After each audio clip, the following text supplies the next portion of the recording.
Importante. O conteúdo apresentado é uma história fictícia e criada exclusivamente para o canal Nina Reddit. Nenhum dos eventos narrados aconteceu na realidade. Criado apenas para entretenimento. Ela descobriu a traição do marido e não disse uma palavra. Não por fraqueza, mas porque uma mulher que passou a vida inteira lendo contratos sabe exatamente quando assinar. Essa é a história de Mariana, e o que ela construiu em silêncio vai te surpreender. Enquanto meu marido construía uma segunda família, eu construía o dossiê mais completo da minha vida. Ele nunca imaginou que a mulher discreta dele era advogada tributarista. Meu marido passou 8 anos me chamando de minha âncora. Dizia isso em jantares, em discursos de aniversário, na frente de clientes que apertavam minha mão e sorriam como se eu fosse um troféu bem cuidado. Eu sorria de volta. Aprendi cedo que o sorriso de uma mulher discreta é o disfarce mais subestimado que existe. Meu nome é Mariana Fontes. Tenho 44 anos, sou advogada tributarista de formação e passei os últimos 11 anos sendo casada com Eduardo Fontes, sócio fundador da Fontes em Braga Incorporações, uma das maiores construtoras do interior de São Paulo. Passei também os últimos 4 anos construindo, tijolo por tijolo, a demolição mais cuidadosa da minha vida. Não vou começar pelo começo. Vou começar pelo momento em que percebi que o jogo tinha mudado, e que eu precisava mudar junto com ele antes que ele percebesse que o jogo existia. Foi uma quinta-feira de abril, às 19h17, quando encontrei o recibo. Não estava procurando nada. Essa é a ironia cruel dessas descobertas. Elas chegam quando você está simplesmente vivendo, quando está com a cabeça em outro lugar, quando está, no meu caso, procurando a caneta que Eduardo havia pedido emprestada e deixado em algum bolso do paletó cinza que ele havia jogado sobre a cadeira do escritório de casa. O recibo estava dobrado em 4, apertado no bolso interno. Hotel Fazenda Vale das Pedras, Suite Master, diária de R$ 1.840. Data: 14 de março, uma sexta-feira. Eduardo havia me dito que estava em Ribeirão Preto para uma vistoria de obra. Eu havia preparado sopa para quando ele voltasse, porque março ainda esfria à noite no interior. Ele voltou satisfeito e com cheiro de sabonete de hotel. Eu servi a sopa. Não disse nada. Guardei o recibo na bolsa, dentro do compartimento menor que fica atrás do porta-moedas, onde Eduardo jamais colocaria a mão porque Eduardo nunca tinha interesse no conteúdo da minha bolsa. Para ele, bolsas de mulher eram territórios estrangeiros sem valor estratégico. Ele estava errado sobre muitas coisas. Preciso que você entenda quem eu era antes de entender quem eu me tornei. Sou filha de um contador e de uma professora de português. Cresci em Franca, no interior paulista, em uma casa onde os livros eram tratados com mais cuidado do que os móveis, e onde minha mãe nos ensinou, a mim e a minha irmã Beatriz, que uma mulher que sabe ouvir com atenção aprende 3 vezes mais do que uma mulher que fala. Ela não quis dizer com isso que devíamos ser silenciosas. Quis dizer que o silêncio estratégico é uma forma de inteligência. Formei-me em Direito pela USP. Trabalhei 4 anos em um escritório de advocacia em São Paulo. Especializei-me em Direito Tributário porque meu professor disse que era a área mais árida e, portanto, a que pagava melhor para quem conseguia sobreviver a ela. Sobrevivi. Conheci Eduardo em um jantar de negócios em 2013. Ele tinha 39 anos, era divorciado sem filhos e possuía aquele tipo de presença que preenche um cômodo antes de a pessoa entrar nele. Carismático, articulado, com um sorriso que chegava 2 segundos antes dos olhos. O que eu deveria ter notado? Não notei. Ou notei e escolhi não notar, o que é diferente e mais honesto. Nos casamos 18 meses depois. Eu tinha 35 anos e achei que sabia exatamente com quem estava me casando. Sou advogada. Analiso contratos para ganhar a vida. Deveria ter lido as entrelinhas melhor. Depois do recibo, não fiz nada por 3 semanas. Isso vai parecer passividade. Não foi. Foi avaliação. Uma advogada tributarista sabe que a diferença entre uma autuação fiscal derrubada no CARF e uma que vai parar no judiciário está na qualidade da documentação reunida antes de qualquer movimento. Você não contesta uma notificação com sentimento. Você contesta com prova, cronologia e fundamento. O fato de que meu casamento estava sendo auditado pelo meu próprio coração não mudava a metodologia. Então observei. Eduardo viajava a trabalho em média 2 vezes por mês. Sempre com justificativa plausível. Obras em andamento em Campinas, reunião com investidores em Sorocaba, vistoria em Ribeirão. A estrutura da incorporadora justificava o deslocamento. O problema com mentiras bem arquitetadas é que elas se sustentam exatamente porque foram construídas sobre uma base real. Eduardo viajava de verdade a trabalho. Ele simplesmente também fazia outras coisas durante essas viagens. Comecei a documentar. Não de forma dramática, sem cadernos escondidos, sem câmeras, apenas o meu método natural, o mesmo que uso para montar pareceres fiscais. Uma planilha no meu computador do escritório, protegida por senha, dentro de uma pasta chamada Pesquisa Acadêmica, Tributação Imobiliária. Eduardo nunca tocava nos meus arquivos de trabalho, porque Eduardo considerava direito tributário profundamente entediante, e havia me dito isso sem constrangimento no segundo mês do nosso namoro. Registrei datas, destinos declarados, horários de saída e chegada, inconsistências entre o que ele dizia e o que eu conseguia verificar de forma discreta. Consultei o extrato do nosso cartão de crédito conjunto, o qual eu administrava, porque Eduardo me havia entregado essa função nos primeiros anos do casamento com o mesmo ar de alguém fazendo uma concessão generosa. Foi no extrato que encontrei a primeira linha estranha. Uma transferência recorrente. Todo dia 5 do mês, de R$ 4.500 para uma conta que eu não reconhecia. Não era uma conta de fornecedor. Eu conhecia todos os fornecedores, porque era eu quem assinava as autorizações de pagamento da conta conjunta. Não era uma conta de serviço. Era uma conta de pessoa física, identificada apenas pelo CPF no extrato. Tirei uma foto com o celular. Voltei para a cozinha e terminei o jantar que estava preparando. Eduardo chegou às 20h30 com uma garrafa de vinho e me disse que tinha tido um dia excelente. Eu concordei que parecia ótimo. Fabiana Lins tinha entrado na Fontes em Braga como gerente de relacionamento com investidores há 2 anos. Eu a havia conhecido em um evento da incorporadora. Uma mulher de 34 anos, cabelo escuro, a voz do tipo que faz as pessoas inclinarem a cabeça para ouvir melhor. Competente, pela impressão que dava. Eduardo havia me apresentado a ela com o orgulho de quem apresenta uma boa contratação. Revi essa memória com outros olhos depois do recibo. A inclinação da cabeça, especificamente, quando ela olhava para ele. Em janeiro daquele ano, 3 meses antes do recibo, Eduardo havia anunciado em casa que a incorporadora estava abrindo um escritório satélite em Campinas para coordenar os empreendimentos do interior. Fabiana seria a responsável por esse escritório. Fazia sentido administrativo. Ela teria um apartamento custeado pela empresa durante o período de implantação. Fazia sentido. Ou parecia fazer. Pesquisei o endereço do escritório satélite no site da incorporadora. Existia de fato. Depois pedi a uma amiga minha, a doutora Helena Carvalho, que mora em Campinas e não tem qualquer relação com Eduardo, que passasse em frente ao endereço na próxima vez que fosse àquele bairro. Helena me mandou uma foto 3 dias depois. Era um escritório real, com placa e tudo. Mas também me mandou, porque Helena é desse tipo de amiga, uma segunda foto, do prédio residencial a 200 metros, cujos interfones, fotografados de longe com o zoom do celular, incluíam o nome F. Lins, no apartamento 94. Arquivo salvo. Pasta. Pesquisa acadêmica. É o ponto de virada real.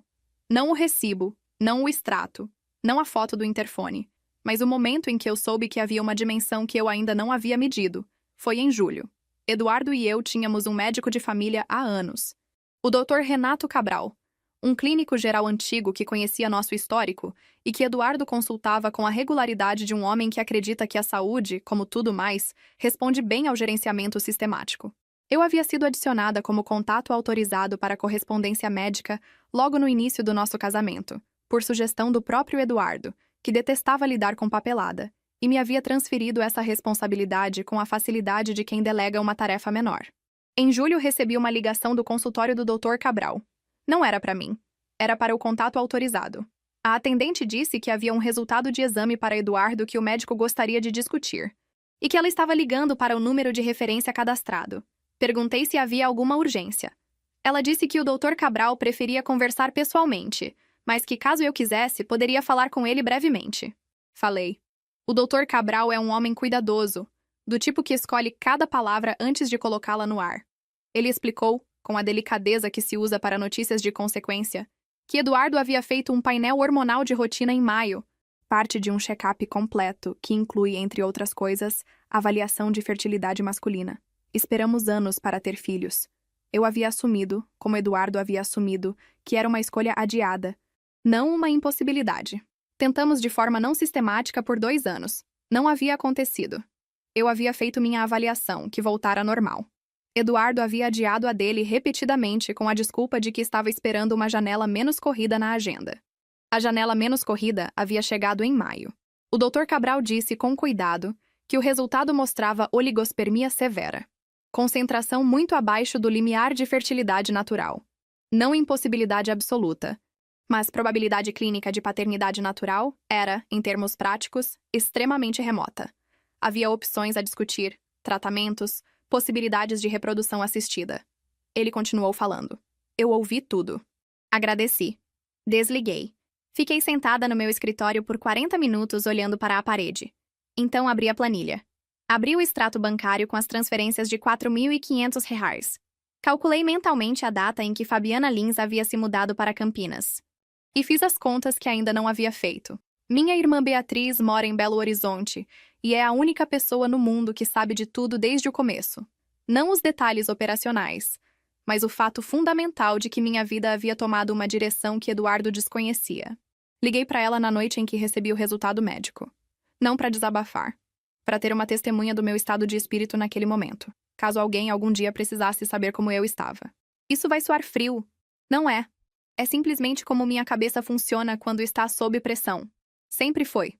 Beatriz ficou quieta por um longo tempo depois que terminei de falar. Então disse: Você vai ficar bem? Eu vou ficar bem é uma resposta incompleta. Mas era a mais honesta que eu tinha. Por enquanto estou bem, eu disse. E por enquanto é o suficiente. Ela disse que me amava. Eu disse que a amava também.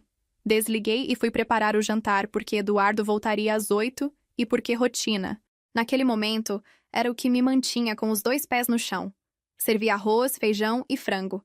Ele me contou sobre uma reunião com um fundo de investimento. Eu disse que parecia promissor. Ele concordou que sim. Dormimos do mesmo lado de sempre da cama. Em setembro, contratei Marcos Andrade. Marcos tem 51 anos. É ex-delegado da Polícia Civil e passou os últimos 12 anos como investigador particular, especializado em casos de direito de família para escritórios de advocacia de médio e grande porte. Foi indicado por uma colega minha do escritório. Não diretamente, ela havia mencionado o nome em um contexto completamente diferente 2 anos antes, e eu havia guardado a informação com o cuidado inconsciente de quem arquiva coisas que podem ser úteis mais tarde. Liguei para ele em um dia de semana, das 13 às 14 horas, enquanto Eduardo estava em uma obra em Indaiatuba. Combinamos uma reunião presencial em um café no centro de Campinas, cidade onde nenhum dos dois era figura regular. Marcos é um homem que faz poucas perguntas e anota muitas coisas. Me olhou por um longo tempo depois que terminei de explicar o que eu sabia e o que eu precisava confirmar. A senhora quer documentação ou quer informação? Quero as 2 coisas. Eu disse. Mas a documentação primeiro. Informação sem respaldo é só sentimento. Ele assentiu lentamente. Quanto tempo a senhora tem? O tempo que for necessário, eu disse. Mas prefiro que seja feito corretamente a que seja feito rápido. Ele disse que cobrava 280 por hora mais despesas documentadas. Disse que para o que eu estava descrevendo, provavelmente precisaria de 2 a 3 meses de acompanhamento sistemático. Paguei o adiantamento com uma conta que abri sozinha 6 anos antes, em outro banco, com o salário que continuo recebendo do escritório tributário onde sigo como consultora independente. Uma renda que Eduardo conhece, mas cujos detalhes nunca o interessaram, porque é significativamente menor que a dele e porque, no mapa mental de Eduardo, o meu trabalho era uma extensão de hobby de uma mulher que não precisava trabalhar. Ele nunca entendeu por que eu mantive essa conta separada. Eu nunca expliquei. Uma mulher que leu contratos a vida inteira sabe que independência financeira não é desconfiança. É simplesmente bom senso. O primeiro relatório de Marcos chegou em novembro. 42 páginas, fotografias com metadados de geolocalização, registros de placa de veículo, cruzamento de datas com os deslocamentos que eu havia documentado na planilha. Havia mais do que eu havia calculado. Não vou descrever tudo aqui. Não porque seja irrelevante, é altamente relevante. Mas porque algumas coisas, uma vez nomeadas, não podem ser descolocadas do centro da sua atenção. E eu ainda precisava da minha atenção para outras coisas. O que vou dizer é o seguinte. Na página 29 do relatório de Marcos havia uma fotografia tirada em frente a uma clínica obstétrica particular em Campinas. Fabiana Lins de perfil, entrando pela porta principal. O metadado indicava agosto. Eu fiz a conta. Depois fiz de novo. Depois fechei o relatório, coloquei dentro de um envelope pardo e guardei no fundo da minha gaveta de arquivo, atrás das pastas de IRPF dos últimos 5 anos. Eduardo nunca abre minhas gavetas de arquivo. Ele acha a tributação entediante. Liguei para a doutora Cristina Almeida no dia seguinte. Cristina tem 57 anos.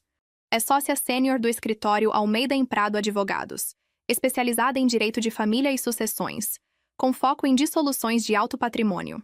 É conhecida no meio jurídico por ser meticulosa a ponto de ser considerada difícil. O que, na minha experiência, significa simplesmente que ela não aceita trabalho mal feito de nenhuma das partes, incluindo a dela própria. Nos encontramos em seu escritório em São Paulo, em um horário que Eduardo acreditava ser uma reunião com um cliente antigo do meu escritório tributário. Não era uma mentira, tecnicamente. É que a reunião tinha outro propósito. Cristina me ouviu por 55 minutos sem interromper. Depois ficou em silêncio por quase um minuto inteiro, o que em uma advogada experiente é um gesto que respeito profundamente. Significa que ela está pensando de verdade, não preenchendo o silêncio com ruído. Você tem o laudo médico? Ela perguntou. Tenho a cópia que o consultório me enviou como contato autorizado. E o relatório do investigador? Original comigo. Cópia digitalizada em servidor externo. Ela me olhou de uma forma que eu reconheci. É a forma que uma profissional olha para outra quando percebe que não vai precisar explicar certas coisas do zero. Doutora Mariana, ela disse.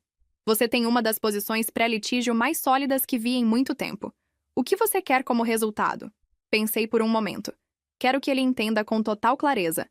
Eu disse que o que ele construiu em paralelo foi construído com tijolo que pertence também a mim.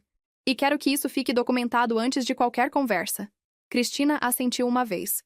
Então vamos trabalhar, ela disse. E foi assim que começou a segunda fase. Não o descobrir. Não o sentir.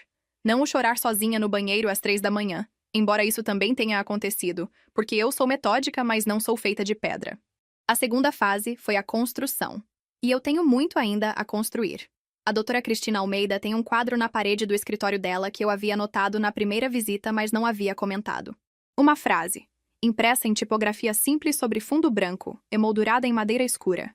A paciência não é ausência de ação. É ação no tempo certo. Pensei nesse quadro muitas vezes nos 4 meses que se seguiram à nossa primeira reunião. Foram 4 meses de trabalho silencioso, paralelo à minha vida normal. Aos jantares com Eduardo, às viagens de fim de semana que ainda fazíamos ocasionalmente, às ligações com sogra que ainda atendo com a mesma cordialidade de sempre.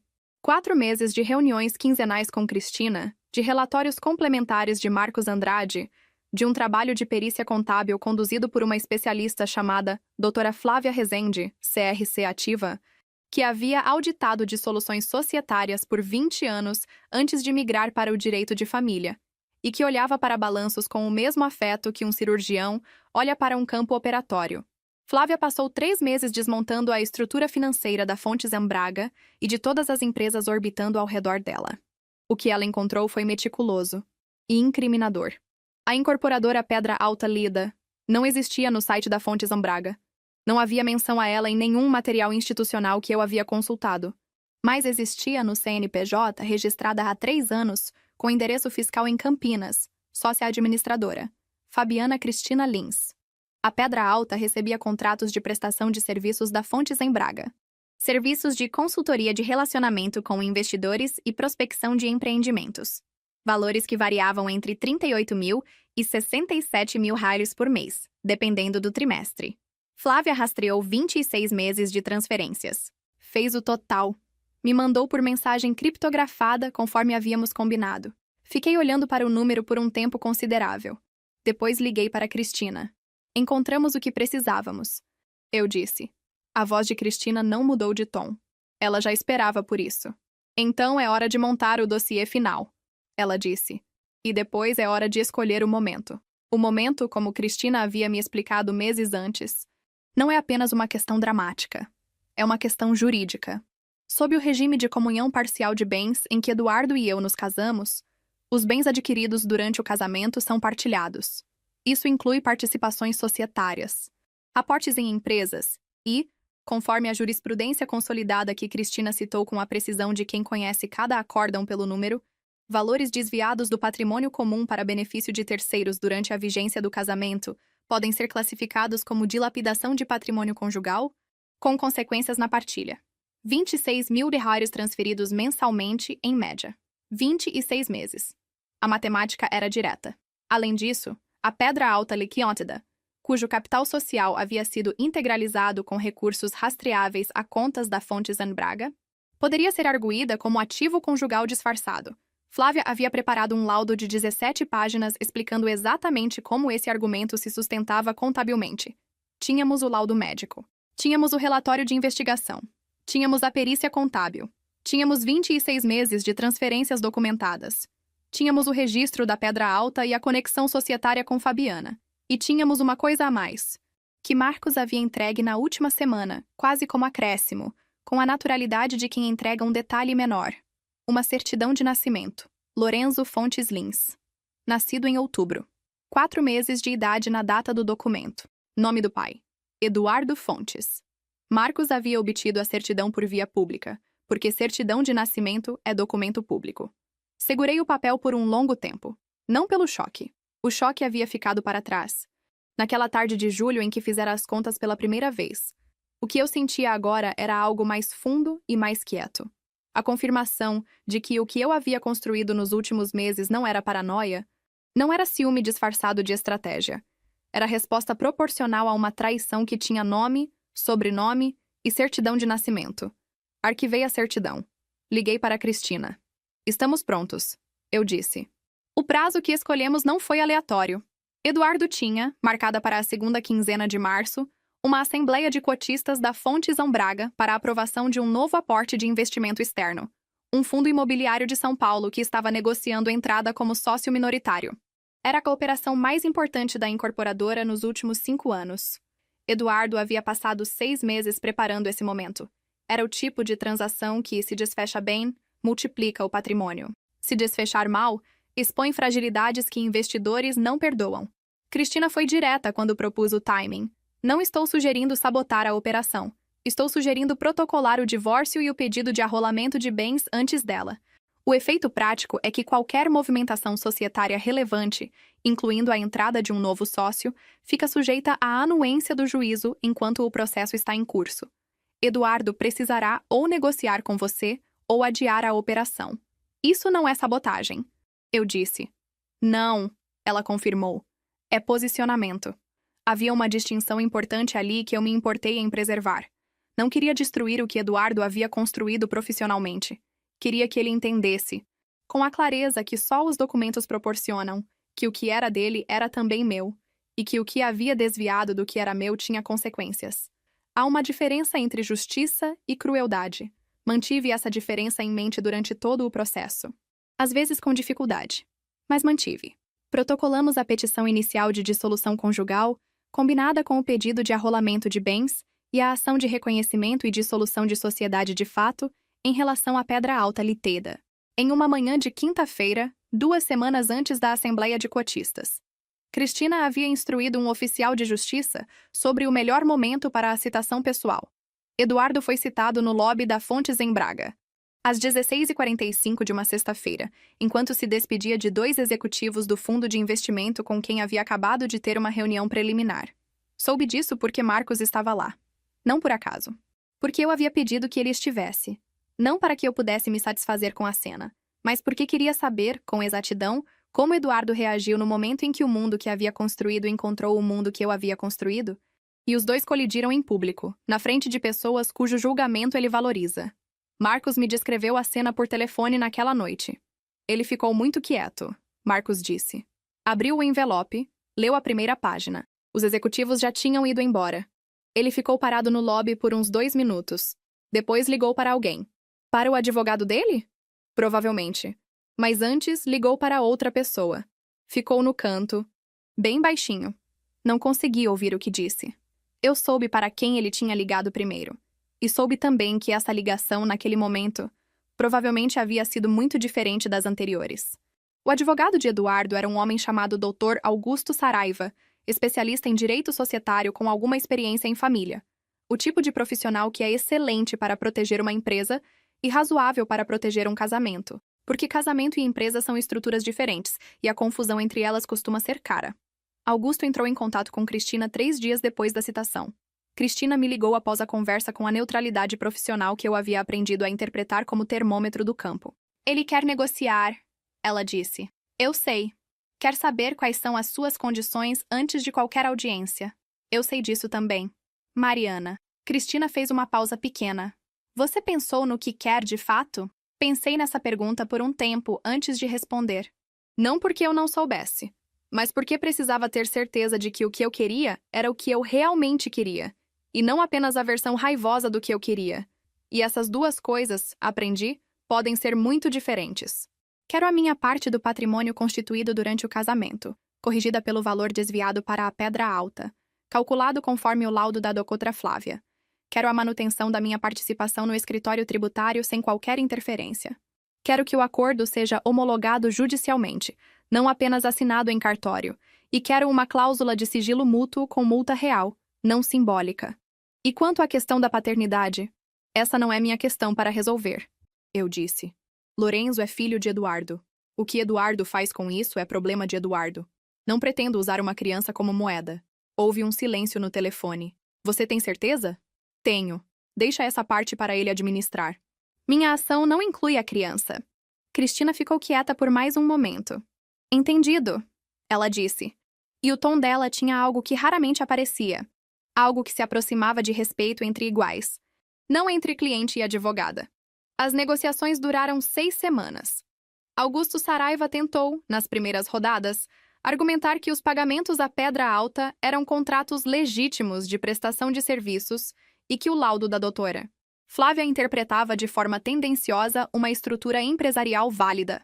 Cristina respondeu com 18 páginas de contrarrazões, incluindo a ausência de qualquer produto ou entrega documentada correspondente aos valores pagos e a coincidência, documentada, entre o início dos pagamentos e o início do relacionamento de Eduardo com Fabiana. Augusto tentou questionar a obtenção do laudo médico, argumentando que a utilização de informação médica como instrumento de pressão em divórcio era eticamente questionável. Cristina respondeu que o laudo havia sido obtido de forma absolutamente regular, por contato autorizado formalmente cadastrado, e que sua relevância para a ação era estritamente patrimonial. Não havia nenhum pedido relacionado à fertilidade de Eduardo, apenas a impossibilidade biológica de certos fatos que ele havia deixado implícitos durante o casamento. Augusto recuou. Na quarta reunião de negociação, Eduardo pediu para estar presente. Cristina me consultou. Disse que eu poderia recusar. Disse também que, em sua experiência, quando o marido pede presença direta na negociação, costuma ser porque percebeu que o advogado dele não está ganhando. Pode vir, eu disse.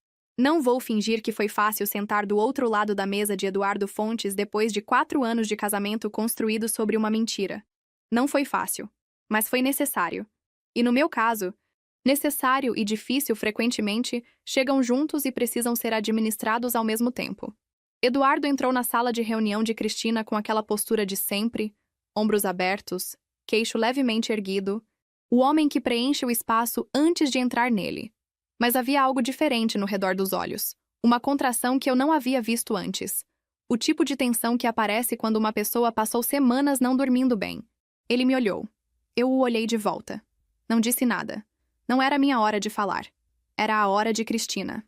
Augusto abriu a rodada tentando reposicionar o enquadramento da conversa. Não como uma traição, mas como um casamento que havia se deteriorado e no qual ambos tinham responsabilidades. Cristina deixou ele terminar a frase. Depois abriu a pasta e colocou sobre a mesa, metodicamente, 4 documentos. O laudo médico. O relatório de Marcos, marcado nas páginas relevantes. O laudo contábil da doutora Flávia. A certidão de nascimento de Lorenzo. Silêncio. Eduardo olhou para os documentos. Depois olhou para mim. Quando você soube? A voz baixa, não agressiva. Algo mais próximo de exausto. Do laudo médico? Eu mantive o tom neutro. Em julho do ano passado. Do resto, fui construindo ao longo do tempo. E ficou calada. Fiquei preparada. Eu corrigi. São coisas diferentes. Ele fechou os olhos por um segundo. Quando abriu, havia algo que eu não esperava ver no rosto de Eduardo Fontes. E que honestamente não sabia se queria ver, porque torna tudo mais complicado do que a raiva pura e simples. Havia vergonha. Não a vergonha de ter sido pego. A outra, a que vem de dentro, não disse nada. Não era a hora de comentar o que estava no rosto dele. Era a hora de fechar o acordo. O acordo foi assinado 5 dias depois. Não vou detalhar os valores porque alguns deles ainda transitam por instâncias que preferem discrição. O que posso dizer é que a partilha refletiu o cálculo da doutora Flávia com uma margem que Cristina considerou, na sua própria avaliação, mais favorável do que o esperado dado o porte do patrimônio. O desvio para a pedra alta foi computado integralmente como dilapidação, corrigido pelo índice acordado entre as partes. A cláusula de sigilo está em vigor. A multa é real. O acordo foi homologado judicialmente pelo juiz da Terceira Vara de Família e Sucessões de São Paulo, em uma audiência de 10 minutos na qual eu estava presente com Cristina e Eduardo estava presente com Augusto, e ninguém disse nada além do estritamente necessário para o registro formal. Quando saímos do fórum, Cristina me apertou o braço brevemente. Não disse nada. Não precisava. A Assembleia de Cotistas da Fontes em Braga aconteceu 3 semanas depois do acordo, com a operação parcialmente reestruturada para acomodar o arrolamento que havia sido levantado. O Fundo de São Paulo entrou com uma participação menor do que a originalmente negociada. Eduardo havia explicado aos investidores que houve uma reorganização societária interna, que era tecnicamente verdade. Soube disso por uma fonte que prefiro não identificar, mas que circula no mesmo ambiente e que me mandou uma mensagem de texto simples. Fechou, mas custou. Respondi com um emoji de xícara de café. Ela respondeu com um emoji de troféu. Fechei o telefone e fui trabalhar. Há uma coisa que as pessoas sempre perguntam quando sabem, de forma vaga e incompleta, que passei por algo assim. Perguntam: você arrependeu de não ter falado antes? 4 anos é muito tempo para guardar algo. É verdade. Não vou romantizar o peso disso. Houve noites em que o silêncio me custou caro, em que eu deitei do lado de um homem que eu sabia que estava me traindo, e tive que respirar devagar e lembrar a mim mesma por que ainda não era hora. Houve domingos em que eu servi café para Eduardo e para a sogra e para os amigos dele, e sorri nos momentos certos e falei nos momentos certos, e morri um pouco por dentro de uma forma que eu não recomendo a ninguém.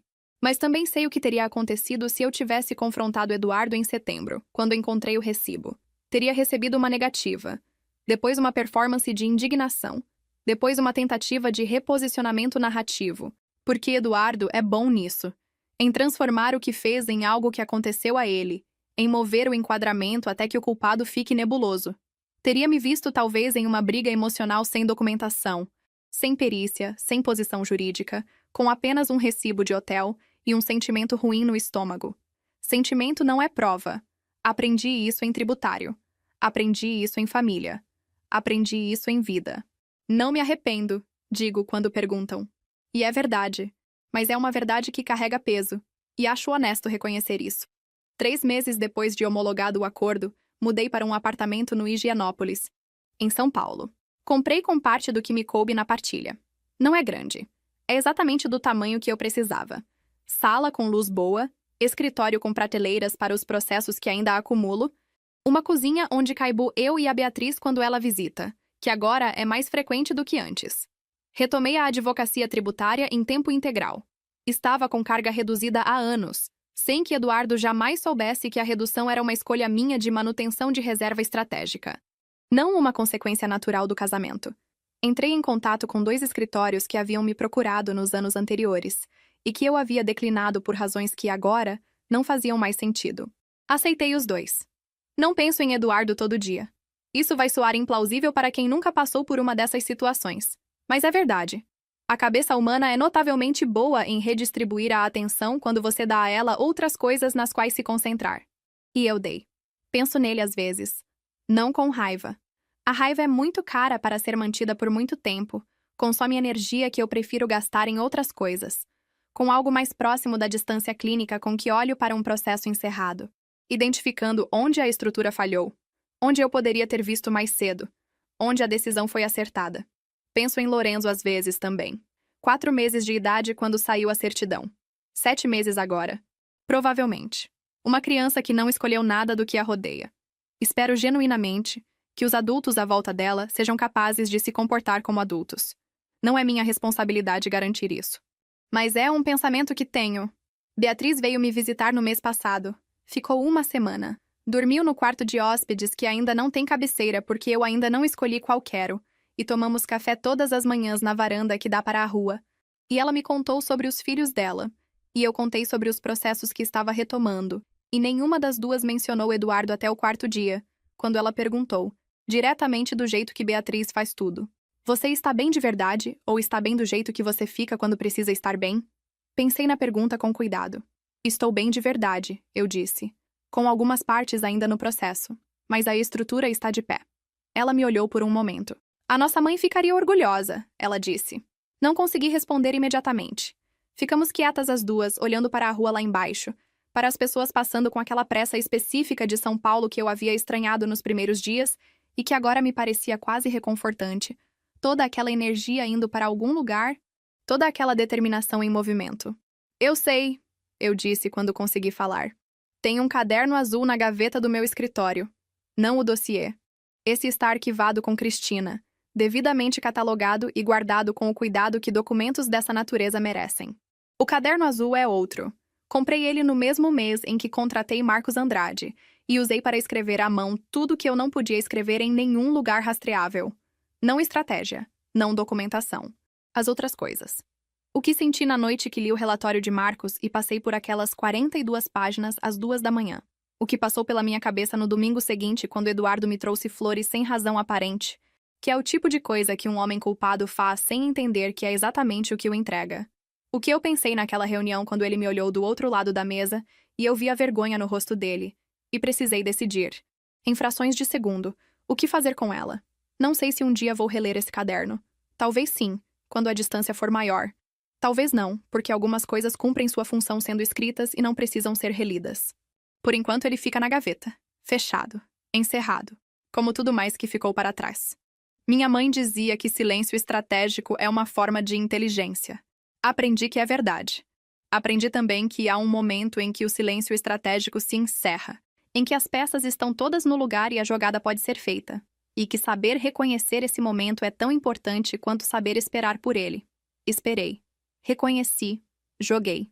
O resto, o apartamento com luz boa, os processos que acumulo nas prateleiras, o café com Beatriz na varanda, os dias que chegam com a pressa característica de São Paulo e que eu recebo de pé, com os 2 pés no chão e os olhos abertos. O resto é o que vem depois. E o depois, descobri, é exatamente onde eu queria estar. O que chama a atenção na história de Mariana não é a vingança, é o autocontrole. A maioria das pessoas, diante de uma traição, age pelo impulso, confronta, explode, perde a posição estratégica antes mesmo de entender o tamanho do que está enfrentando. Mariana fez o oposto. Ela transformou a dor em método. Cada documento, cada data registrada, cada silêncio à mesa de jantar foi uma escolha consciente. E isso levanta uma questão incômoda. Até que ponto a frieza diante da traição é força? E até que ponto é um preço alto demais a pagar por justiça? Mariana ganhou tudo o que planejou. Mas 4 anos de silêncio deixam marcas que nenhum acordo judicial consegue cobrir. A vitória dela foi real. O custo dela também. Você teria esperado como Mariana? Ou teria confrontado na hora? Comenta aqui embaixo e compartilha com alguém que precisa ouvir essa história.